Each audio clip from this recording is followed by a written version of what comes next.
stuck in the mail.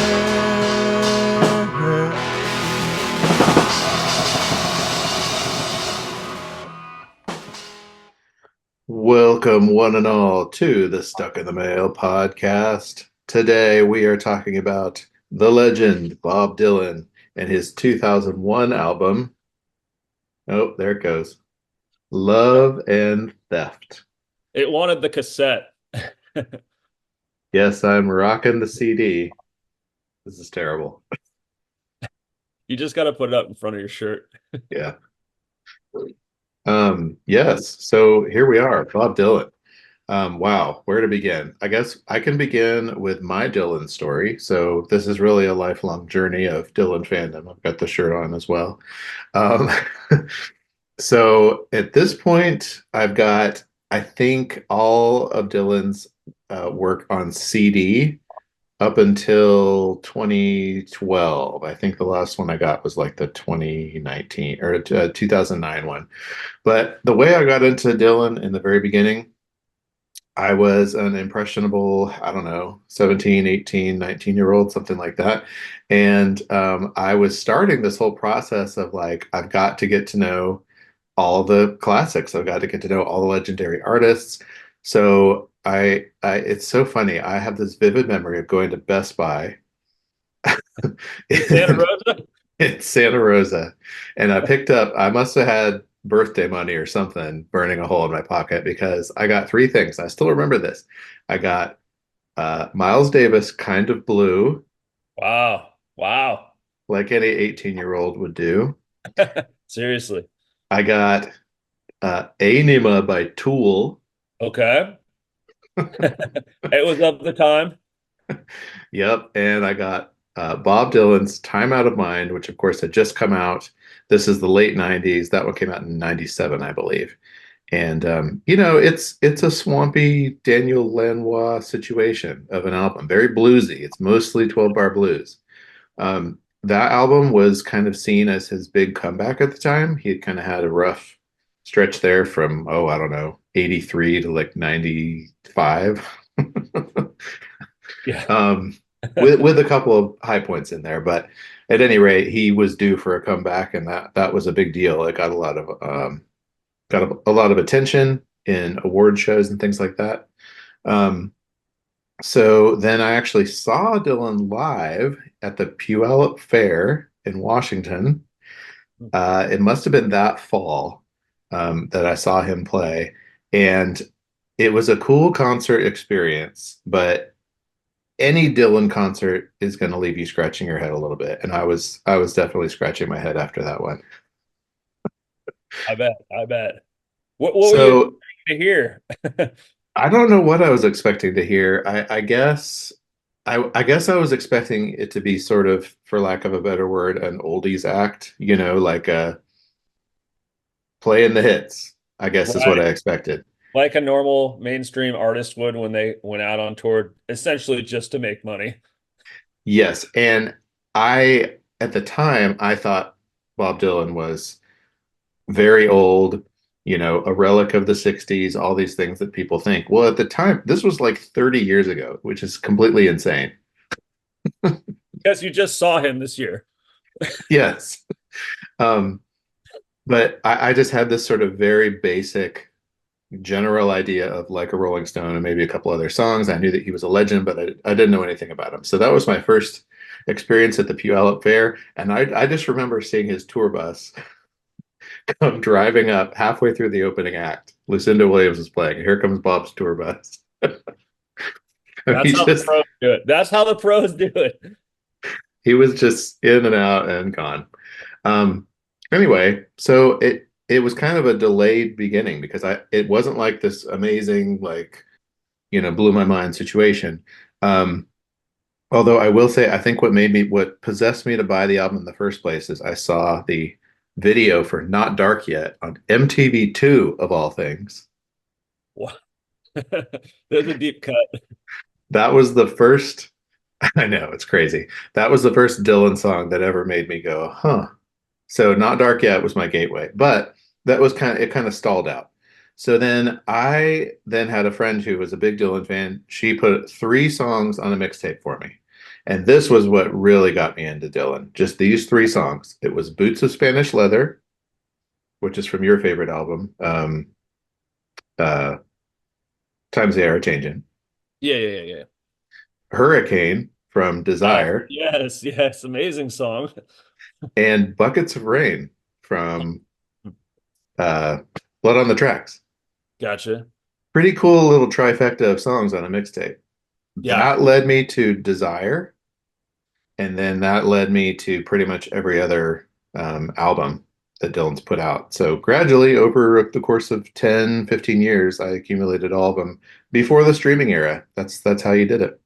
Hmm. But enough about my Dylan story. What's your experience with Dylan, Casey? Well, it's very kind of you to ask, since obviously not as grandiose on any level. Uh, do you want my Dylan experience or do you want Love and Theft? Dylan experience. Dylan, it's hard to even really truly. I mean, if I'd start the essay with the paragraph, my friend Mike Tiemann has inundated me with it for decades, because that would be the truth of the start. I feel like maybe you made a mixtape with some Blood on the Tracks songs, with some classic songs, some Highway 61, whatnot.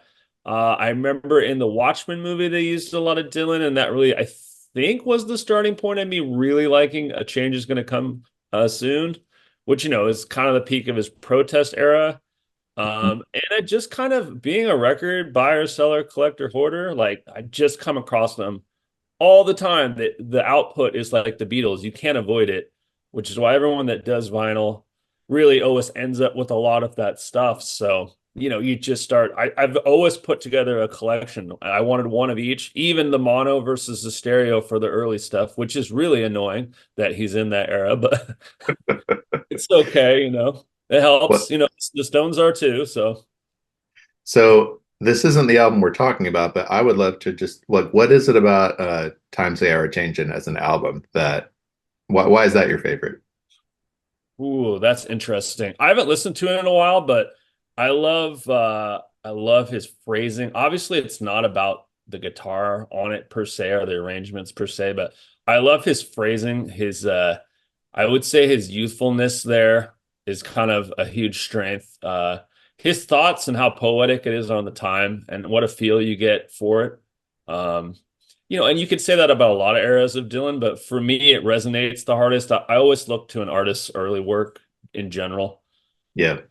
because it's more innocent, and that more oftentimes it's more pure. And like if they're saying a message they want to say, they're not afraid to say it. So Well, that album is the one that kind of endeared him to the folk establishment, Pete Seeger and all of them. That was the one because it has all these, civil rights songs on it, it has these yeah, protest songs on it, it has some um, it was what everyone wanted him to continue to be. right. But he'd already made that album. He'd So already moved on. That's the thing yeah, is he's going to play these songs one time in the studio and then I mean I'm exaggerating, but it's basically you can always tell the musicians are just trying to keep up. yeah, yeah. No, it's true. And I mean, maybe he can't sing these songs. Sometimes you can't go back.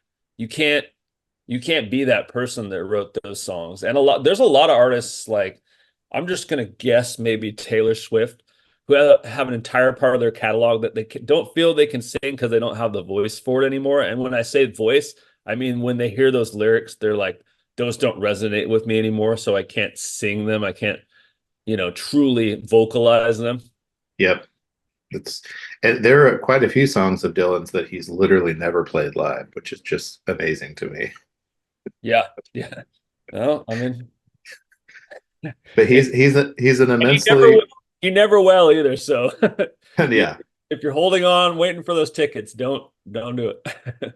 Or he might do something crazy in concert and play like London Calling. And I mean he's been known to just he's the greatest example of an enigma artist that I know. Yeah, And he's a very rewarding if you get Dylan, if you like Dylan, he's endlessly rewarding to follow because he's always changing, moving. Kind of giving some context for Love and Theft, which is what we're trying to get to here. Yep, yep. um, so, like I said, Dylan in the 90s was kind of mired in a slump, I guess you could say. His album, Oh Mercy, was a pretty good one. That was the late 80s, but in general, mid 80s and then like early 90s were just really kind of a low point for him. Yeah. He rediscovered some mojo in a big way in the mid 90s when he came out with two consecutive acoustic albums that were basically, covers of old blues songs, of old folk songs. Um, it kind of paved the way for what he ended up doing with Love and Theft. But it was just him and his guitar. And so it's, you have to be in a certain mood to want to listen to those couple of albums. They're called Good As I've Been to You and World Gone Wrong. But if you are in that certain mood, they're pretty special. And it shows his roots, it shows what he was inspired by, which runs really deep. Yeah, yeah. It's all stuff that he got off 78. So, Yeah, I mean, he has this encyclopedia of knowledge of old 45s and music from the 1920s and like old jazz songs and you know uh blues men that you've never heard of. He it's just knows it all. it's the stuff he grew up with, you know? I mean, not just 50s music. I'm sure he looked to the past too at the time. And, recorded music has been, I think the first Edison cylinder came out in maybe the late 19th century. And then, 78s were predominant from, oh, I'd say the early 30s to quite literally, I think they stopped pressing them in 1961. So Oh, interesting. it's a very prominent format. I mean, it's as important as say, I'd say more important than the compact disc or audio cassette, but not the 45 or the album, but Well, maybe 30, and you he's know. got all these stories. I mean, where it's hard to know sometimes what's real and what's not, but as he tells the story, as a kid growing up in Minnesota, he would get these long range radio broadcasts from, Hmm. down Yeah. in the Mississippi Delta, and that's how he heard this stuff. These blues recordings. Wow. There's stories about how when he got to New York, or I guess when he got to Minneapolis, that he would go and borrow people's records and just Right. disappear with like a stack of them, and Yeah. then he was that guy. I was just going through some old 78s the other day, and I wish I had kept a few here because I kind of know a little bit, just like with 45s, because they're just a two-sided, two-song thing. You really the go-to when you want to start collecting them is to know labels. So it's the same with 45s. You got to learn Mhm. labels. I'd say that's the number one rule, because there's so much, especially with 78s, there's so much. We're not going to call it junk, but we're going to say not, any realm of the means of collectability or value. They're very heavy, very dirty, very dusty, very old and fragile. So I try to just, get rid of a lot of the chaff, but I do keep, I look for the label, Mhm. which is what you do. Well, so I mean, Dylan knows more about that era of music than anybody, and so Yep. that was those were his roots, and so that set the stage for, like I said, Time Out of Mind, which was considered the comeback album, got a lot of attention. When He was played that? That was 97. That was that first album that I got of his. That was Okay. the one where he played on the Grammys, and then the dude came out and started gyrating on stage. What was the sign? Soy Bomb. Soy bomb. If All you've never right. seen that, I kids, have. Google. If you've never seen it, there's a few Dylan YouTube videos that you must see, but that's one of them. Is Lovesick at the Grammys. So this Soy. all coincided with me discovering Dylan, getting into Dylan, going into his back catalog, and then we hit uh, Love and Theft, which was released on an auspicious, well, a terrible day, not auspicious at all. An infamous day is the word I was going for, and that is September 11th, 2001. Yep. And well, let's not go into I remember where I was. I'm going to go into the specific thing here, which is how many days after that was your wedding? Yeah, well, that's a whole story. 4 days after. I'm not going to go into it, but I automatically think of where I was, which is the greater Los Angeles area. And I remember how I was supposed to be catching a plane to be one of your best men at your wedding. And that is relevant to this podcast. Because, of course, right away I was like, oh, I don't think I'm getting on a plane. And guess what? I got on a plane. I think I got on a plane that morning. But guess what? That plane didn't go anywhere. Yeah. But I made it that far for you. And I will forever be grateful. I sat in first class. They bumped, and then they told me to get off the plane because the plane had been sitting on the runway for a long time and no planes were leaving that day. Oh man. So anywho, It is wild, wild, wild. Well, here's the funny thing. I didn't pick up this album at first. A neighbor bought it for me. Shout out to Mr. Lee. He was like, he knew I loved Dylan, and he's like, here you go, Mike. Came over with this CD and handed it to me. What an awesome guy. nice. So it is quite an interesting. It's very lively. It's considered a peak of late period Dylan. Again, it's weird to call it late period because we're talking 25 years ago at this point. Is that right? Yeah. It's true. Um, so tell me about this album, Casey. You said you'd heard it a few times. I have, and I like it. I'm a fan. What I was going to say earlier when you brought up the other album, which I can't remember already, um, is that I think this renaissance for me was Tom Waits. So I got introduced to Tom Waits probably in '99, Mule Variations, I think Brahma Bull here in Ukiah. And I was wondering how that all synced up with Dylan, because this is after that, but his true comeback album was before this. Um, what's Yeah, the Mule Variations is a good parallel, I think. I love that yeah, album. yeah, and parallel kind of artists too, and artists in their career. So for me, it was Tom Waits. It was not Bob Dylan. But I bring up that album because I feel that album here. I think they're very good comparisons side by side.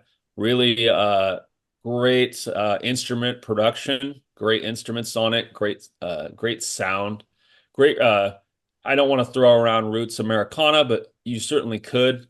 Yeah. It's got everything when it's got blues country, when there's a banjo on here and a flat top, a steel guitar, when there's that kind of stuff, I mean, I guess sure, roots Americana, sure. Well, you have to remember there was something in the air at the time. I mean, we're talking late 90s, be very beginning turn of the century. And there was a movie that came out in I believe it was December 2000 that had a very big impact on the musical landscape for a while, which was So true. That would be the Coen brothers. Oh, brother. Oh Brother, Where Art Thou? Massively successful. No one expected the soundtrack to take off the way it did, but it was huge. Dude. People forget what a big deal that was. Remember how like the Dixie Chicks came out with an album a couple years later that was very much in that same vein. I agree with you. I hear it in Mule Variations a bit. I definitely hear it with Love and Theft. There was kind of this back to basics thing with rock. I Mhm. think new metal had run its course at that point. I think it was still destroying the airwaves. I mean, not, I mean, polluting? No way. Well, Uh, think about, I mean, Woodstock 99 had come and gone, and that's a whole topic.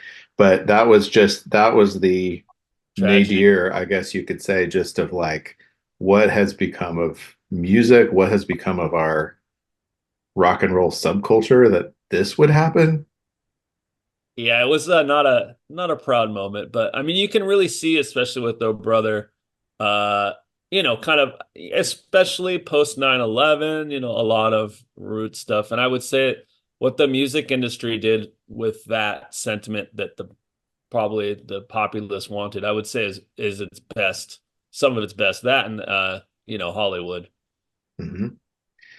And this album, so it took me a while to get into Love and Theft and to really kind of understand the songs, appreciate the songs.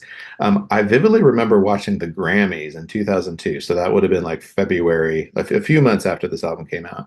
Mhm. And I was so excited to see Dylan on like a major network show, you know. And do you, this is like the height of my Dylan fandom. And do you know what song he played at those Grammys? London Calling.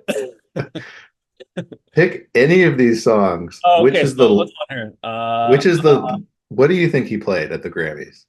Oh boy. No, good guess though. It was, I wish it was Tweedledee and Tweedledum. That would have been cool. He played Cry a While, which is like the least. I mean, I love the song. The rhythm shift in that song is crazy, but it's the least radio friendly, the least accessible song he could possibly have done off this album. It was so weird. He performed it. I think I sent you the link and made you watch it at one point.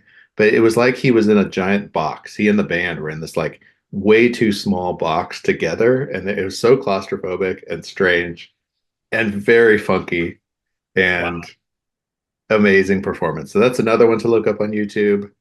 Uh, just he was just doing some. He was riding high at the time. He was on a roll, an artistic peak for him. I, I Um, wrote I wrote one word in my notes for Cry a While. I wrote bluesy. yeah. Very descriptive. So in talking about this album, you have to talk about the sources. So it's love and theft, right? It's Yeah.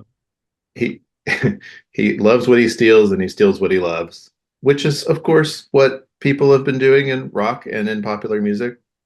Yeah, he's getting with the times. Yep, and we talked about it with Public Enemy last week. I mean, how Yep. do you define what can you use? What's legal to use? What's fair? When Mhm. should you have to compensate someone for using their work? The blues as an idiom, I mean, 12 bar blues. No one's got that copyrighted. And so it's the same principle that he sees these songs as, yeah, I'll take that melody. Yeah, I'll do. He's been doing that since the 60s.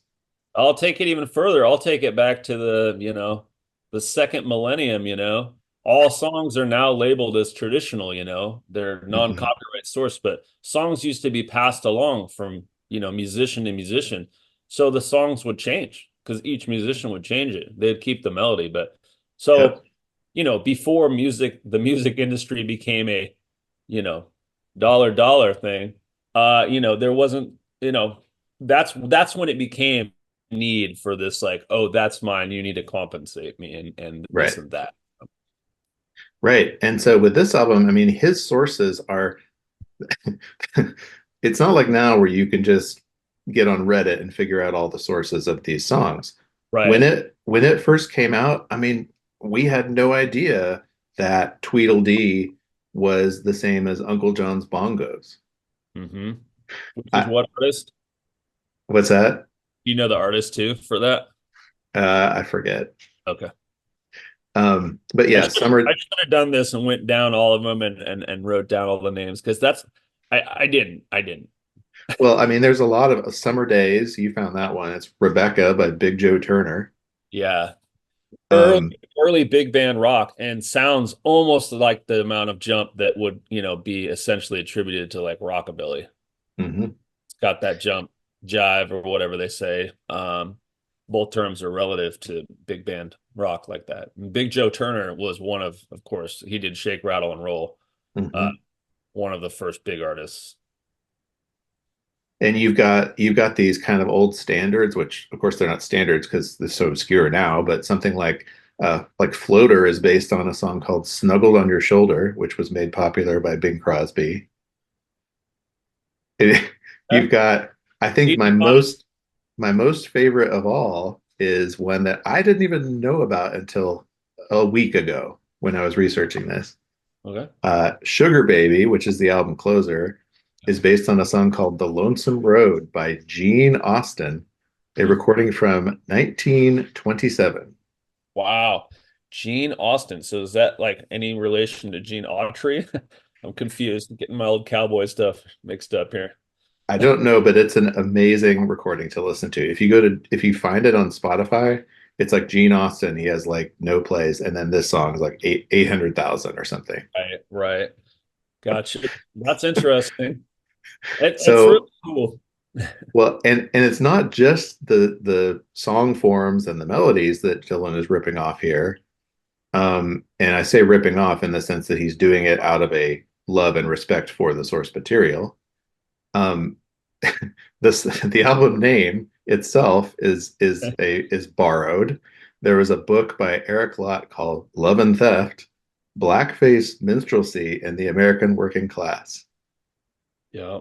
which was an exploration of blackface and the phenomenon. And here I found the description. For over 2 centuries, America has celebrated the same African American culture it attempts to control and repress, and nowhere is this phenomenon more apparent than in the strange practice of blackface performance.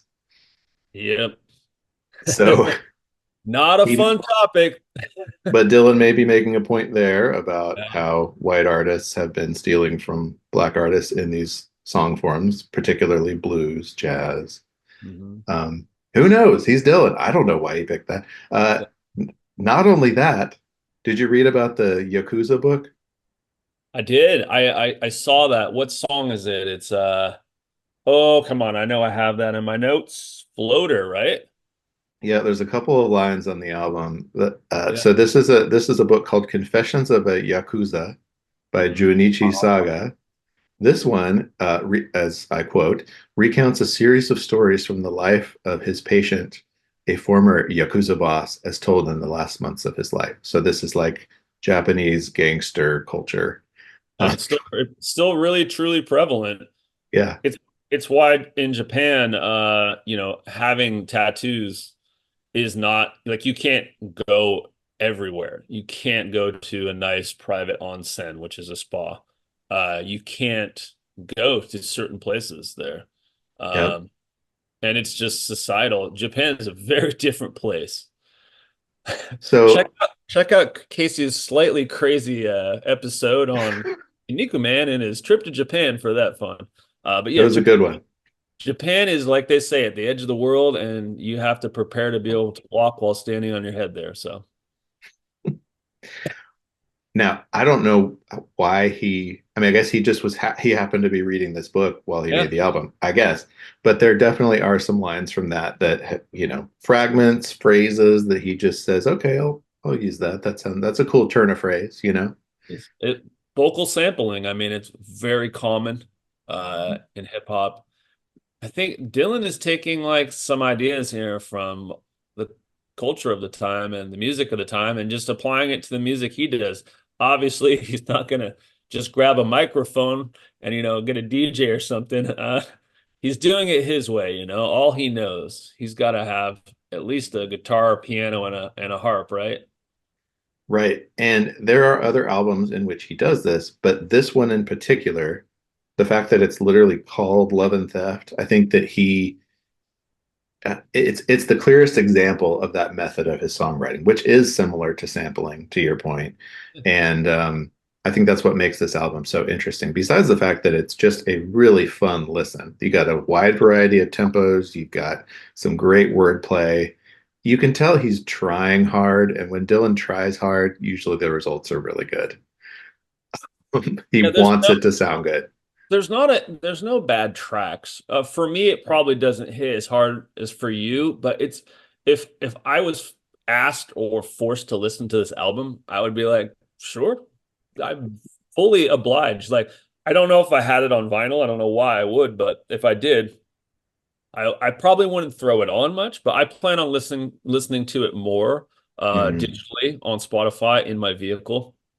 Um, It is really good in the car, I must say. yeah, It's just the production. He went from this Lanois swamp sound on the previous album to this one, which is like you feel like you're in the room. yeah.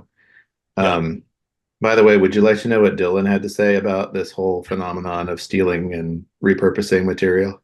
I actually would because I'm a huge fan of Dylan's writing of what I've heard, especially his music critiques. He truly knows how to talk about, say, Townes Van Zandt or Tom Waits or someone like he's a genius. I think that aspect of his life is going to be part of his legacy, is the fact that he's such a curator and understands music to such a deep level. People don't realize that about him, but if you listen to his radio show and his, yeah, his knowledge of all of this music, he must do nothing but ride around on his tour bus and listen to ancient recordings. Oh yeah. Oh yeah. He's got an old phonograph in the back there with the horn and a wind up. So this is what he said about people that were calling him out for plagiarizing when that started to come out. He said to Rolling Stone, "Wussies and word that rhymes with wussies complain about that stuff. In folk and jazz, quotation is a rich and enriching tradition. It's true for everybody but me. There are different rules for me." Yep. Yep. Exactly right. He's hearkening back to the fact that what I was trying to hint at with music being there was classical music. And with that, you covered. If you could play it, oh my gosh, you're a musician. You can play Bach, you can play Wagner. Wow, you're a musician. And then there was the music of the people, and that was, um, you know, just simple folk and depending on the era, back in the Middle Ages, minstrel songs, not that kind of minstrel song. So I can't believe you touched upon that because I'm a little shocked actually, because I'm of course on the board of directors for Ukiah here. And I came across in my reading of Ukiah history that there was a minstrel show here. It really was a prevalent thing in America, and It was. people don't know it. And as I mentioned earlier, I do 78s. It can be a really difficult thing to get into because you're gonna come across stuff like that, and you're gonna come across 30s music the 1930s themselves were a very interesting time, and I just want to touch on that. Yeah, History is an amazing thing. it was a fraught time. Yeah, it was the 30s were a decadent time. Go to like the Great Gatsby, and in music it was very ribald, I would say. Mhm. But yeah, it's interesting. I love 78s, but they are a hassle to collect and a hassle to move. They're so heavy. But anywho, I've gone off on a small tangent here. Well, I will. So I did see Dylan. So I've seen him now 6 times, 7 times, I think. Wow. Um, most of those experiences have left me scratching my head, and I say that as a super fan of Bob. But there's one show that really stands out. There's one show that I left going, that was the greatest thing I've ever seen in my life. And not coincidentally, it was the 2002 Ah, tour in support of Love and Theft. It was when Bob came to Birmingham, Alabama, wow. and we were there, and we were on the floor down in front. He had it was the same band that plays on Love and Theft. So it was Larry Campbell, it was Charlie Sexton, Tony Garnier, um, George Rosselli on drums, which is he's not on this album. He's kind of has a funk, like really heavy foot, like just really powerful drummer. And it was the coolest thing because I mean, Dylan was playing like his life depended on it. He was playing these kind of "Oh Brother, Where Art Thou" songs with like crazy mountain harmony, and he would go from that into "The Times They Are Changing," but it sounded Wow. like Love and Theft. Yeah, yeah, yeah. And but Wow. the best songs of all were these because they were new and he was excited about them. Exactly. And I'll never forget, I think High Water, which is great on the album, but it's when you do it live with a full band and drums and everything, it is. I just remember sitting there with my mouth on the floor going, what is happening right in front of my eyes? And I have not had that experience at many concerts in my life. It's true. I think the only thing that could even come even within, remote distance of that for me is I saw the Night Sweats maybe a couple years ago in Oakland, Nathaniel Rateliff and the Night Sweats, and big band, big sound, full everything, three in the brass or two, and a bassist that can't literally stop moving. I love it when bassists dance. You just know that like that's the driving force right there. Yeah. Even if you can't hear them, in this case you could, but you're just like, wow, there's nothing like a dancing bassist, I swear. Beck's got a good one too. Just won't Mhm. quit. Will not quit. But yeah, that sounds like perfect. And yet, how many times did you try to see him after that? I mean, at this point, like I say, I've seen him 6 or 7 times, and usually, so now he plays the Was that the piano. first? Was that the first in Birmingham? No, because I saw him, remember, at the fairground in So Washington, it was the second. second time, and it coincided with like my explosion of fandom into his stuff. And but yeah, ever since, I mean, there have been good moments at the concerts I've seen. Some are better than others, but it's always, I mean, I recently, you know this, I just went to go see the Willie Nelson tour with Dylan as combined act, and of course Willie was sick and couldn't play that night. But you, it's so interesting when you see a festival crowd trying to come to terms with what Dylan is doing now. No one knows what to make of it. It's probably more like you see, like I would liken it to if I went over to like Lakeport and someone was playing in the pavilion and they were playing old blues rock. I'd be like, oh, wouldn't even know it was somebody. Like Well, that's yeah, cool. and I sent you the set list after Dylan's show, and I was like, look at these crazy songs he's playing, and you're like, oh yeah, those are some great old, 78s or whatever. Whatever he's into, basically. I mean, what do you expect? I mean, I will he have another Love and Theft? I mean, he oh could, boy, but it would play out. I just had this thought as I thought of this. It would play out a little bit like Rick Rubin working with Johnny Cash. The yeah, first one was unabashedly amazing and stands out like this album.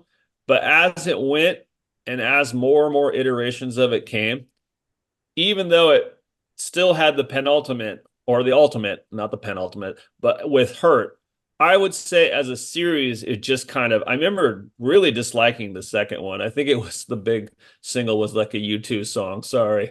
But, it's all about that first one. And then the fourth one, because it had Hurt and he was dying and he died. And then they even made a fifth one. It starts to feel like a Cash product to sure, some. yeah, And I don't mean Johnny Cash either.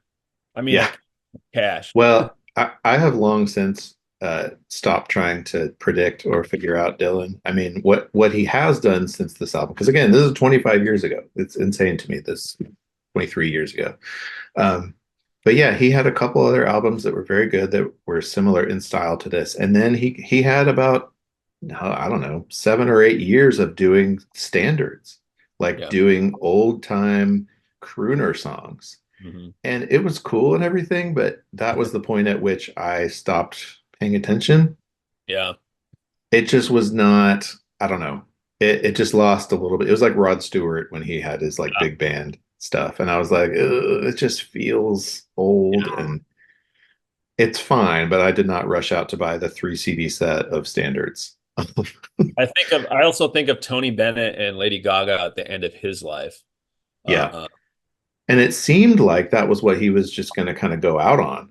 But then he came out with Rough and Rowdy Ways, mhm. which is pretty darn good. It's a little bit more like Love and Theft. Tempest was another good one that was kind of predated the big band stuff.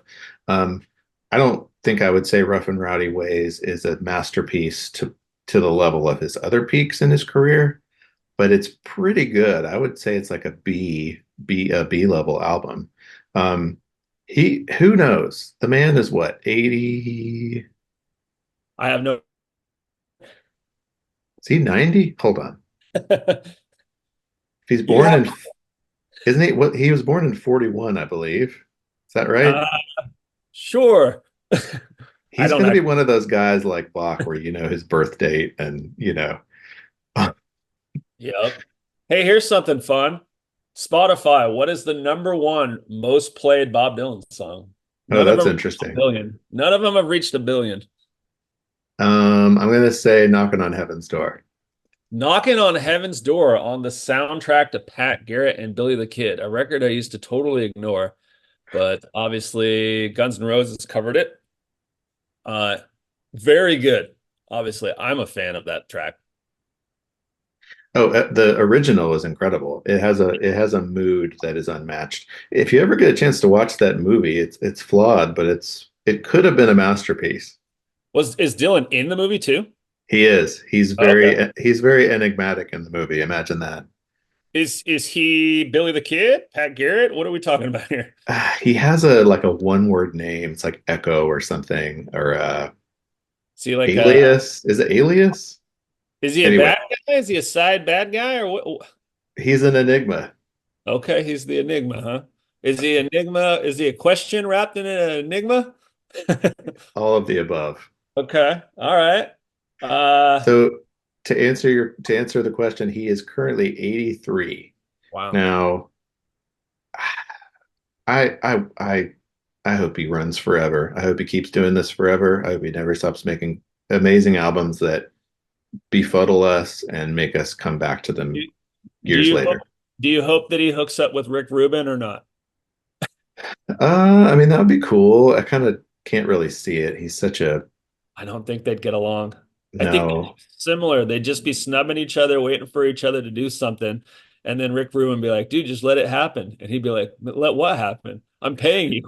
So it is interesting. For a long time, I've thought, man, I wish that he would just record some of his older songs with his current voice, because if he really tries, he can give it a kind of interesting new take. And the recording quality is so good now. Anyway, he actually did that. His album Shadow Kingdom is a pretty interesting listen. Um, so he has done that now. He's gone and revisited some of his old songs. Um, yeah, it. I don't know what's next, but I Yeah, just know that whenever I have the chance to be in the same arena with the man, I'm going to be there. that's good to have. I don't have an artist anymore at 45 years old that I'm so diehard about that I would just flip out if they started touring. I'm a little inclined to say it's Ween. I saw Ween in the late 90s. It was amazing during the Mollusk era. And then I saw Ween again at the Fox Theater in Oakland, maybe last year, maybe the year before. And I think they're one of the best live bands. I think they're extremely underrated, and I think their albums underrate them quite distinctly. But I know for a fact that Gene Ween, who had trouble like 10 years ago, now it's Dean Ween. So they're on hiatus. So, Gotcha. but I guess it's Ween. I mean, I don't have anyone else who I would jump for joy if they were on tour, but Ween is incredible as their cult is massive. People know I'm preaching to the choir here if there's any Ween fans out there, as I know you are as well. But I am. I am. I love the mollusk. It's good stuff. Dean Ween might be the most underrated living guitar player. Hot takes all over the place. Oh yeah, and on that, shall we move? Let me tell you, I was in. Shall we move on to my pick here? Have we done Yeah, that? I don't think I have any other closing words other than just thank you, Bob Dylan, for a wild ride, and long may you run. And thank you for this one, because I know we didn't really get into the songs too much, but A little bit. there's not a lot of albums that you can come back to after 23 years and just get swept up in. So this is it for me. Would you? This is your favorite Bob Dylan too, correct? Uh, Hard to say. I don't know how you say favorite. Like if you're Yeah, saying what's the best, that's a different conversation. yeah, I think it's one of his five best. yeah. Go to. As far as which albums I want to listen to on a regular basis, probably this one and Blood on the Tracks. Gotcha. But yeah, what you got next? So I was in quite a bit of turmoil this morning trying to figure this out. And I think I've fallen on what I want to do. It's definitely what I sometimes have a hard time picking something that I've listened to a lot in the past couple weeks and like being like, okay, now let's do this because I've just spent so much time with it. But I think I'm gonna go with this. It was almost kind of like a spooky season pick, maybe. It was really close to being a staying on the hip hop vein and going into the 2000s with an alternative hip hop pick. But the artist that I've chosen to pick is what I've been listening to a lot, and what's really blown me away musically and sonically, which is Judy Sill. Got a promo here. This is her self-titled. Um, and I actually put this album on and my turntable setup here, and the sound quality on it was so amazing. Cool. Her voice and her songwriting is a very unique and obscure blend of gospel singer-songwriter and folk. And I had never even heard of Judy Sill until you introduced me to her about a month ago. So this is good. Yeah, this is I really hope I now have her second album as my number one to find, and I won't let myself buy it online. I have to find it. It's called Heart Food. And it's exciting to have something to look for, Hmm.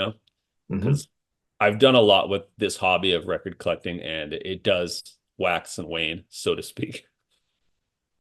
So at But the right time, it'll find you. yeah, I need it to find me. I actually, there's a story about this one. I don't have it handy, but I found a copy of this and it was just warbled, but it was a dollar find at in Fort Bragg. So I've Wow. kept it and I'm really happy to have it. I don't just throw away something like that, obviously. And then I got this really nice promo copy.